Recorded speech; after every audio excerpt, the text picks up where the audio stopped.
مسجد نبوی صلی اللہ علیہ وآلہ وسلم میں گزشتہ ہفتے 60 لاکھ زائرین کی آمد۔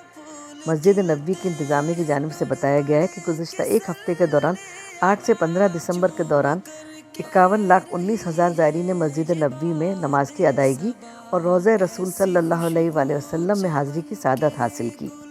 خبر رساں ادارے کے مطابق 15,295 معذور اور بزرگوں کو خصوصی سہولتیں مہیا کی گئی ہیں۔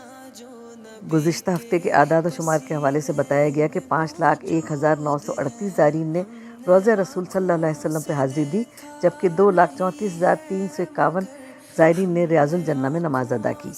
مختلف زبانوں میں ترجمے کی سہولتوں سے 87,446 زائرین نے استفادہ کیا، جبکہ مسجد نبوی کی لائبریری سے استفادہ کرنے والوں کی تعداد 13,884 تک رہی۔ مسجد نبوی انتظامیہ نے 1,11,600 زمزم کی بوتلیں تقسیم